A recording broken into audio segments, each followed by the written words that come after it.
जय हिंद साथियों, स्वागत है आपका आज के करंट अफेयर्स में। तो हम लोग जनवरी से लेकर पूरा अब तक का करंट अफेयर्स तैयार कर रहे हैं, जो भी हमारे लगातार अभी एग्जाम आने वाले हैं।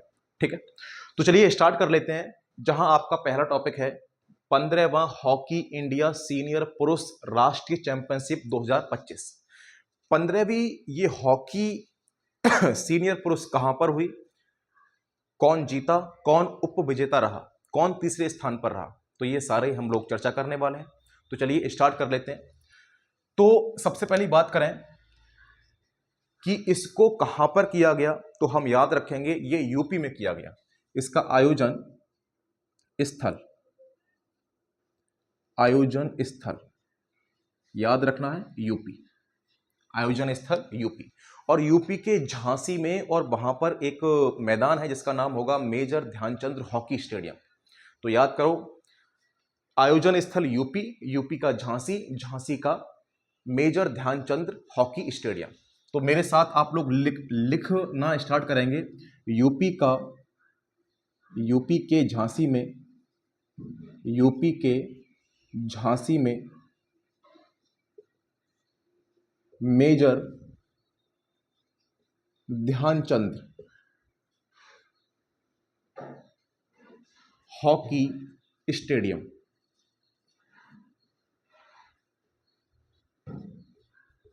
Major Dhyanchand hockey stadium. ठीक है, तो सबसे पहले हमको यह याद रखना है कि स्थान कौन सा था। तो स्थान था यूपी, यूपी का झांसी, झांसी का मेजर ध्यानचंद स्टेडियम। एक एक चीज मैं आपको याद करा दूंगा, ये मेरा वादा है आपसे, बस आपको लगातार रिवीजन करते रहना है। ठीक है, आगे हम याद करें कि इसमें विजेता कौन रहा। विजेता, क्योंकि यही सारी चीजें पूछी जाएंगी। तो विजेता जो टीम रही है वो रही है पंजाब। पंजाब ने एमपी को हराया और एमपी उप विजेता रहा। तो पहले स्थान पर पंजाब, दूसरे पर एमपी, और तीसरे पर कौन था, तो तीसरे पर रहा यूपी, और यूपी ने मणिपुर को हरा दिया। तो लगातार आने वाले 1 2 3 4 चारों के चारों नाम आपके सामने यहां पर मैं पेश करता हूं। विजेता पंजाब, उप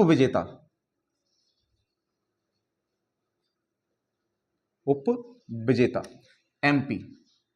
ठीक है, अगर हमसे कोई पूछे पंजाब ने किसको हराया, तो एमपी को हराया। वहीं तीसरे स्थान पर कौन रहा, थर्ड स्थान। तो थर्ड स्थान याद कर लेंगे, यूपी ने मणिपुर को हराया,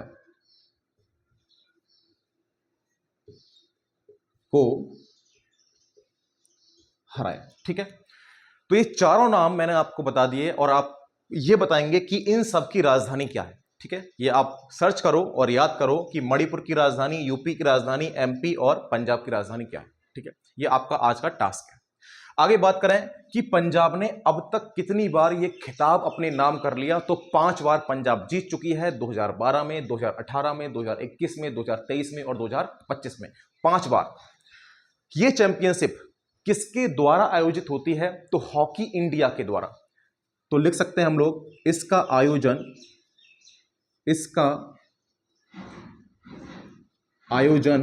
हॉकी इंडिया के द्वारा होता है। इसका आयोजन हॉकी इंडिया के द्वारा होता है। इसकी शुरुआत कब हुई थी, तो सन 2011 से इसकी शुरुआत हुई थी। शुरू हुआ,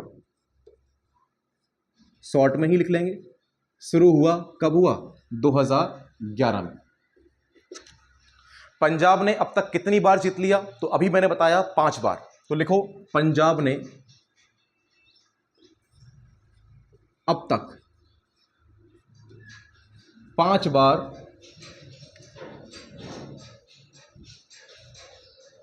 अपने नाम खिताब किया।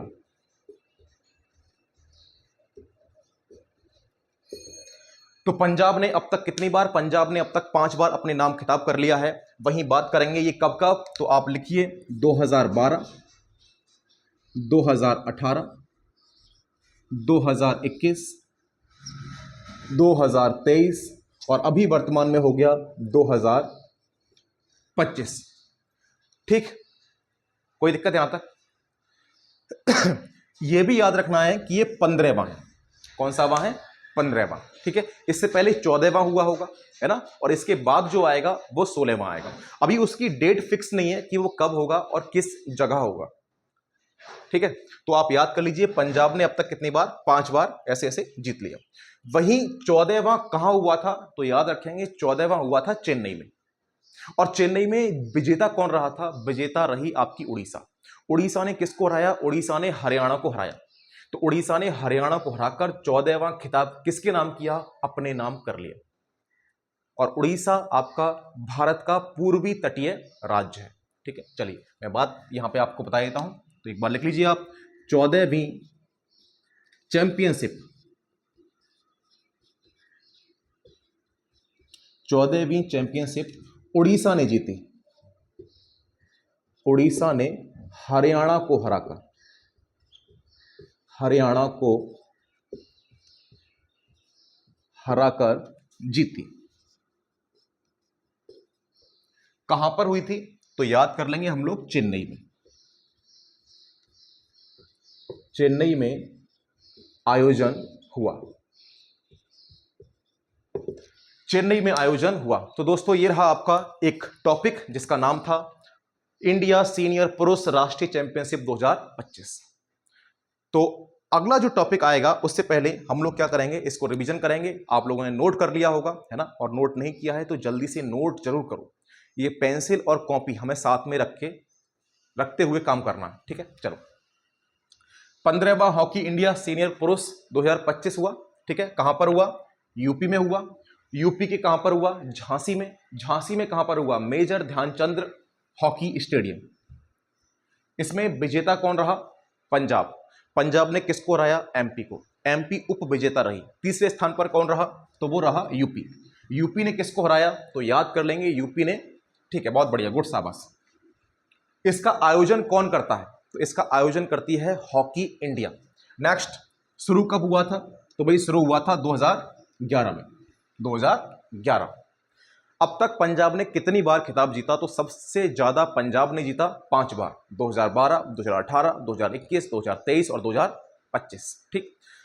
14वीं चैंपियनशिप कहां हुई? चेन्नई में हुई। और चेन्नई जो है तमिलनाडु में पड़ता है और तमिलनाडु की राजधानी है चेन्नई। किसने जीता? तो वो उड़ीसा ने जीता। किसको हराकर? हरियाणा को हराकर। ऐसे हमें बार बार अपने दिमाग में इसको रिवीजन करना है, हर चीज को ऑटोमेटिक हमारे सबकॉन्शियस माइंड में सारी चीजें चली जाएंगी। तो चलिए अगले टॉपिक की बात करते हैं जिसका नाम होगा अभ्यास प्रचंड। अभ्यास प्रचंड। अभ्यास प्रचंड प्रहार 2025। 2025। तो दोस्तों अभ्यास प्रचंड 2025 जो शुरू हुआ, पहली चीज ये जानते हैं ये किस राज्य में हुआ? तो ये हुआ है अरुणाचल प्रदेश में। कहां पर? अरुणाचल प्रदेश। याद रखेंगे क्योंकि ये क्वेश्चन आ सकता है, सीधे सीधे आपसे क्वेश्चन पूछेंगे अभ्यास प्रचंड प्रहार कहां पर शुरू हुआ? अरुणाचल प्रदेश में हुआ। हल्की सी कहानी हम लोग जानेंगे अरुणाचल प्रदेश के बारे में। उससे पहले एक हल्का सा मैं अपना भारत बनाऊंगा, और ये हमारा प्यारा सा भारत हो गया, है ना, सारे जहां से अच्छा हिंदुस्तान हमारा। तो वहीं लोकेशन की बात करें तो अरुणाचल प्रदेश में जो लोकेशन होगी ये वाली, ये हमारा अरुणाचल प्रदेश, ये हम जानते हैं। ये जाने अरुणाचल प्रदेश की राजधानी क्या है? तो ईटानगर। अरुणाचल प्रदेश की राजधानी ईटानगर। ठीक है। अरुणाचल प्रदेश भारत का सबसे पूर्वोत्तर राज्य है। यहां पर जो सूर्य है, सूर्य की किरणें सबसे पहली बार पड़ती हैं। अगर क्वेश्चन आता है कि सूर्य की किरणें भारत में सबसे पहले किस राज्य में पड़ेंगी, तो हम बता रहे होंगे अरुणाचल प्रदेश में। ठीक है। वहीं यहां से ब्रह्मपुत्र नदी आती है और अरुणाचल प्रदेश से होते हुए सीधा बंगाल की खाड़ी में चली जाती है। तो ये कौन सी नदी है? ब्रह्मपुत्र। और ब्रह्मपुत्र नदी को यहां क्या कहा जाता है? तो याद रखेंगे, ये रहा सांगपो। क्या रहा? सांगपो नदी। जब यहां से निकलेगी तिब्बत से, तो तिब्बत में बोलेंगे सांगपो नदी। अरुणाचल प्रदेश में नदी को क्या बोलते हैं? हम अरुणाचल प्रदेश में बोलते हैं दिहांग नदी। क्या बोलते हैं? दिहांग नदी। ये हमारे साथ कुछ स्टैटिक के क्वेश्चन भी आ जाएंगे। अरुणाचल प्रदेश में दिहांग नदी, वहीं असम में क्या बोलेंगे, ब्रह्मपुत्र बोलेंगे, ब्रह्मपुत्र। और यहां क्या बोल देंगे, यहां बोल देंगे जमुना नदी, जमुना नदी। तो ब्रह्मपुत्र नदी के 4 नाम हैं जो मैंने आपको बता दिए, आप लोग इसको नोट कर लेना, सांगपो, दिहांग, ब्रह्मपुत्र और जमुना। अरुणाचल प्रदेश में हम लोग बोलेंगे इसको दिहांग नदी। ठीक, तो चलिए अपने टॉपिक पर आ जाते हैं सीधे। मैं साथ साथ आपको ये ज्योग्राफी, हिस्ट्री, जो कुछ भी इसमें स्टैटिक हो सकता है उसका रिवीजन कराते जाऊंगा।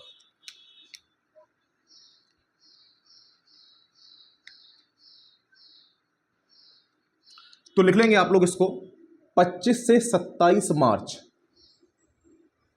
2025 को, 25 से 27 मार्च 2025 को अरुणाचल प्रदेश में हुए, अरुणाचल प्रदेश में हुआ।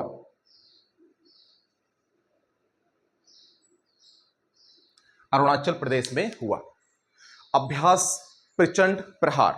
क्या नाम है, अभ्यास प्रचंड प्रहार। ठीक है, अगला टॉपिक है हमारा माउंट एवरेस्ट, और माउंट एवरेस्ट के साथ कंचनजंगा। ठीक है, हम लोग ये जानेंगे, आप लोग ये बताओ माउंट एवरेस्ट की ऊंचाई कितनी है, कंचनजंगा की ऊंचाई कितनी है, एवरेस्ट कहां पड़ता है, कंचनजंगा कहां पड़ता है। ठीक है, ये चारों चीजें आप बताएंगे। उससे पहले मैं आपको कुछ बता दूं, जिसका तीसरा टॉपिक हम बात करने वाले हैं, अभ्यास माउंट एवरेस्ट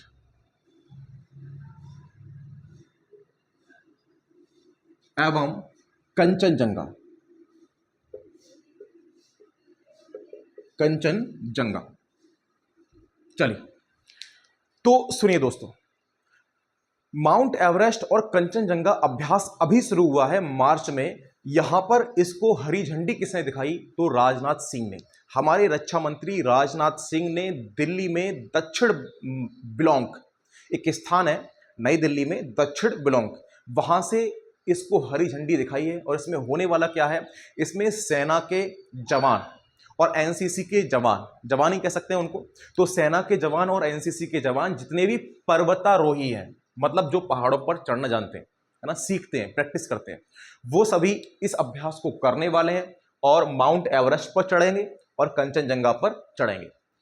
माउंट एवरेस्ट पर कितने लोग जा रहे हैं, तो मात्र 34 लोग जाएंगे, और 34 लोगों का नेतृत्व कौन करेगा, कर्नल मनोज जोशी। वहीं कंचनजंगा की बात करें तो कंचनजंगा पर कितने लोग जाएंगे, 12 + 6, 12 भारतीय सेना के और 6 नेपाली सेना के। ये दोनों संयुक्त अभ्यास है। ये वाला जो कंचनजंगा है ये कैसा है, संयुक्त अभ्यास, किसका, नेपाल और भारत का। इसका जो नेतृत्व करने वाले हैं कंचनजंगा का, वो है कर्नल सरफराज। तो ये सब बात हमें याद रखनी है, यही मैं आपके सामने अभी लिख रहा हूं, तो इसको आप नोट कर लीजिए। सुनिए, लिखेंगे, रक्षा मंत्री राजनाथ सिंह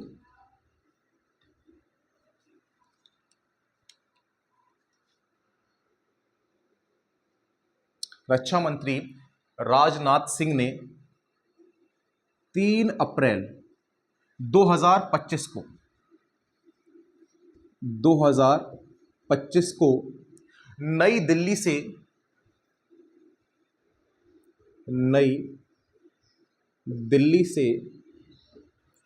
इस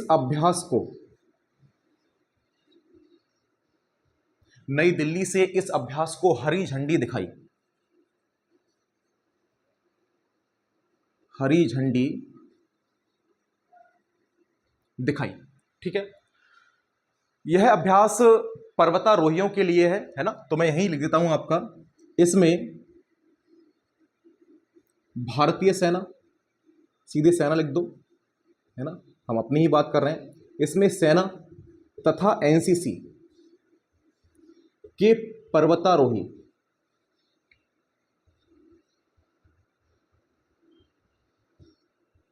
इसमें सेना तथा एनसीसी के पर्वतारोही अभ्यास करेंगे। अभ्यास करेंगे मतलब उस पर चढ़ाई करेंगे। ठीक है, तो अभी हम माउंट एवरेस्ट की बात करते हैं। माउंट एवरेस्ट, सुनिए, माउंट एवरेस्ट की ऊंचाई कितनी है? 8,848। कहां पर स्थित है? नेपाल में स्थित है। तो सुनेंगे 8,848 मीटर ऊंचाई कहां पर है? तो नेपाल में है। 8,848 मीटर ऊंचाई है, नेपाल में है। और विश्व की सबसे ऊंची चोटी कौन सी है? तो विश्व की सबसे ऊंची चोटी नेपाल, सॉरी क्या, माउंट एवरेस्ट। कौन से हिमालय पर स्थित है? तो यह भी हम ज्योग्राफी में पढ़ते हैं, जिसका नाम है बृहद हिमालय। विश्व की सबसे ऊंची ऊंची चोटियां बृहद हिमालय पर पाई जाती हैं। तो हम लोग इसको ज्योग्राफी में टॉपिक है, उसको पूरा पढ़ लेंगे। उससे पहले इस टॉपिक को कंप्लीट करें। भारतीय सेना के 34 पर्वतारोही का नेतृत्व लेफ्टिनेंट कर्नल, भारतीय सेना के 34 पर्वतारोहियों का नेतृत्व लेफ्टिनेंट कर्नल मनोज जोशी करेंगे। मनोज जोशी करेंगे, ठीक। वहीं किसकी बात करेंगे? अभी बात करेंगे कंचनजंगा की।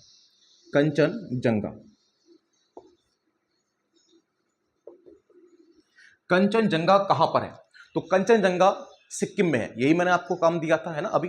तो कंचनजंगा सिक्किम में है। इसकी ऊंचाई कितनी है? 85-86 मीटर। तो लिख लेंगे ऊंचाई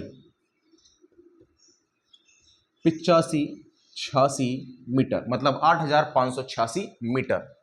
और कहां पर स्थित है? तो ये सिक्किम। कहां पर? सिक्किम। भारत की दूसरी सबसे ऊंची चोटी कंचनजंगा। लेकिन बताइए, भारत की पहली ऊंची चोटी कौन सी है, कहां पर स्थित है, कौन से हिमालय में स्थित है? ये आपका काम है, ये आप बताएंगे मुझे, है ना, कमेंट बॉक्स में। जिसको भी पता होगा वो बताएंगे। भारत की सबसे ऊंची चोटी, उसकी ऊंचाई, कौन से हिमालय में है, कौन से राज्य में है। ये 4 काम मैंने आपको दे दिए। चलिए, जिसको पता हो सेकंड में जवाब दीजिए। इसमें भारत के 12 तथा नेपाल के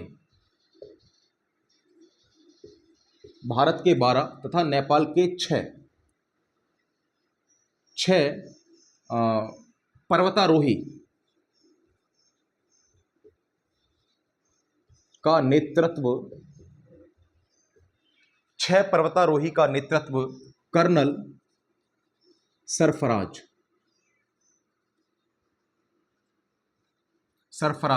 करेंगे। सरफराज सिंह करेंगे, ठीक है। तो ये रहा हमारा माउंट एवरेस्ट अभ्यास और कंचनजंगा अभ्यास। अगला जो टॉपिक है उसका नाम है इंद्र अभ्यास 2025। उससे पहले मैं इसको मिटा देता हूं, ठीक है ना, तभी आगे बात हो पाएगी, क्योंकि जगह नहीं बची हमारे पास। छोटा सा बोर्ड है ना, उसी पे काम कर रहे हैं अभी। लेकिन अभी कुछ दिनों के अंदर हम लोग बड़े बोर्ड का इंतजाम करेंगे। मैंने काफ़ी लंबे समय से सोचा कि मैं आपको प्रॉपर तरीके से कब से स्टार्ट कर पाऊंगा, है ना। हर बार यही सोचता था कि प्रॉपर टाइम आ जाएगा, है ना, अच्छा समय आ जाएगा, उस अच्छे समय से हम अच्छा काम करना शुरू कर देंगे। लेकिन मैंने देखा कि भाई जीवन बड़ा संघर्षमय है, अच्छा समय कभी नहीं आता।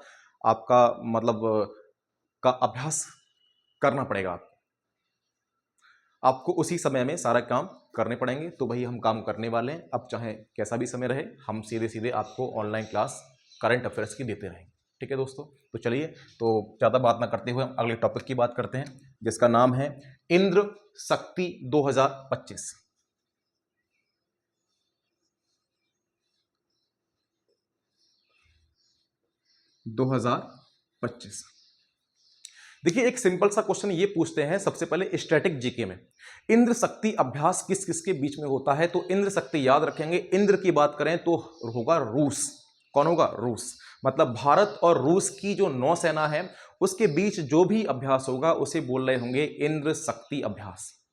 हम कैसे याद करेंगे भैया, भारत जो है हमेशा, सॉरी रूस जो है वो हमेशा भारत की हेल्प करता रहा है, और रूस ने जब जब भारत को जरूरत पड़ी हमेशा दोस्ती निभाई, है ना। तो हम ऐसे कह सकते हैं भारत के लिए इंद्र बन के कौन आ जाता है, वो रूस आ जाता है।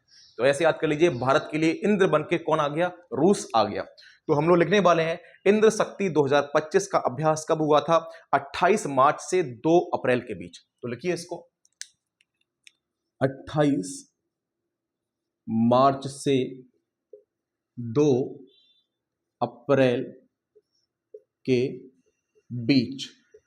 कितने चरणों में हुआ, तो याद रखेंगे 2 चरणों में, 2 चरणों में हुआ।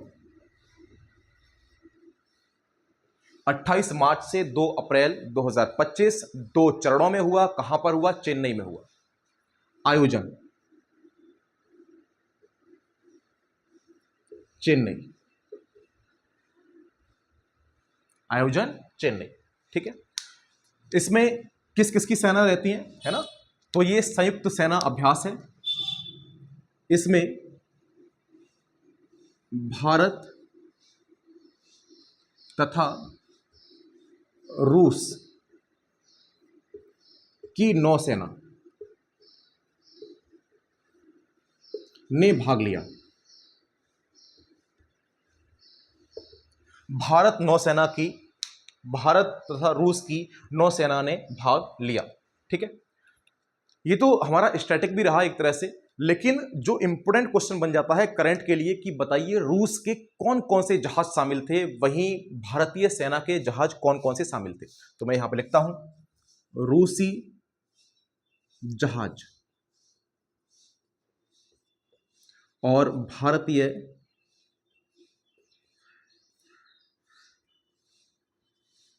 जहाज, रूसी जहाज और भारतीय जहाज, ठीक है। तो रूसी और भारतीय जहाज कौन कौन से थे वो दोस्तों आप इसमें साथ में लिख लीजिए, ठीक है ना।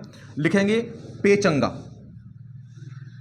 पेचंगा, पेचंगा के बाद आप लिखेंगे रेजकी, रेजकी जहाज, पेचंगा, रेजकी, और एक है अलदार, अलदार, अलदार। ये 3 जहाज शामिल रहेंगे रूस के, पेचंगा, रेजकी और अलदार। 1-2 बार बोलिए, पेचंगा, रेजकी, अलदार, पेचंगा, रेजकी, अलदार। अब समझ में आ गया कि एक तो पेचंगा है, एक रेजकी है, एक अलदार है, और कहां का है, रूसी सेना का है। वहीं भारत के कौन कौन से थे, तो भारत के आप लिख लेंगे राणा, राणा जहाज, कुथार जहाज, कुथार, और P-81, कुथार और P-81। तो याद कर लीजिए राणा, कुथार और P-81।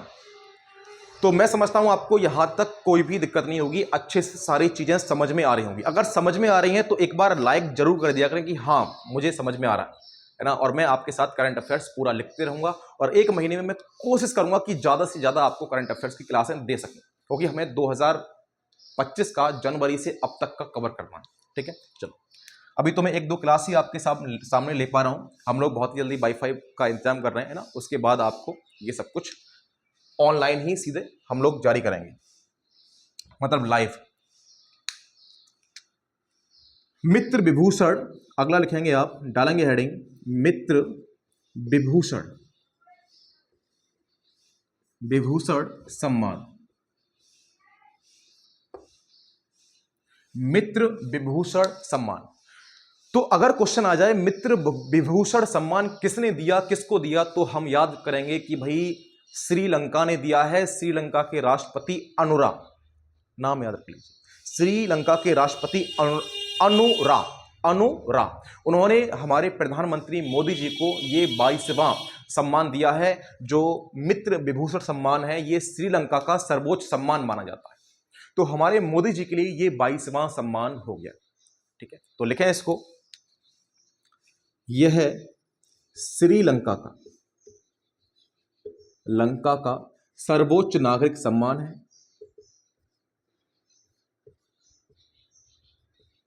नागरिक सम्मान है जो जो श्रीलंका के राष्ट्रपति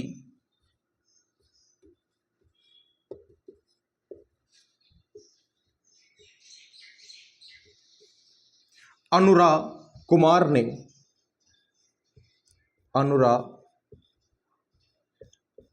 ने प्रधानमंत्री नरेंद्र मोदी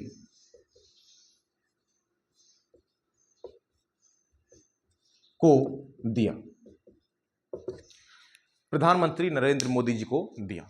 ठीक है, तो दोस्तों ये रहे आपके कुछ इंपोर्टेंट करंट के क्वेश्चन। ठीक है, क्लास ज़्यादा लंबी नहीं हो पा रही है अभी, और एक क्वेश्चन मैं आपके लिए यहीं पे लास्ट में ऐसे मौखिक बता दे रहा हूं कि भाई आईसीसी की समिति के जो अध्यक्ष हैं, है ना, तो आपको पता होगा राहुल द्रविड़ जी थे, और वर्तमान में सॉरी, राहुल द्रविड़ की बात नहीं, राहुल द्रविड़ तो वो उनके थे, सौरभ गांगुली। तो सौरभ गांगुली जी को क्या किया गया है, दोबारा से आईसीसी समिति के अध्यक्ष के रूप में नियुक्त कर दिया गया है। एक बार दोबारा से इसको देख लेंगे, याद कर लेंगे। ठीक है, तो दोस्तों इसको आप याद कीजिए, रिवीजन कीजिए, बाद बाकी हम लोग करंट अफेयर्स के लिए कल क्लास लेकर आएंगे, और छोटे छोटे जानकारी मैं आपको देता रहूँगा, और हम लोग लगातार अब स्टडी करने वाले हैं। आप बस विश्वास रखिए कि हम डेली करंट अफेयर्स क्लास लेंगे, उसके साथ साथ स्टैटिक भी पढ़ेंगे, प्लस एक क्लास हम लेंगे जिसमें जीएस का पूरा फुल कोर्स मैं आपको यहाँ कराने वाला हूँ, और इस जीएस के फुल कोर्स में पूरा आपको ज्योग्राफी, संविधान, हिस्ट्री, इकोनॉमी सब कराऊंगा। ठीक है, उसके बाद ही हम चैन से बैठेंगे। तो चलिए, जय हिंद, जय भारत।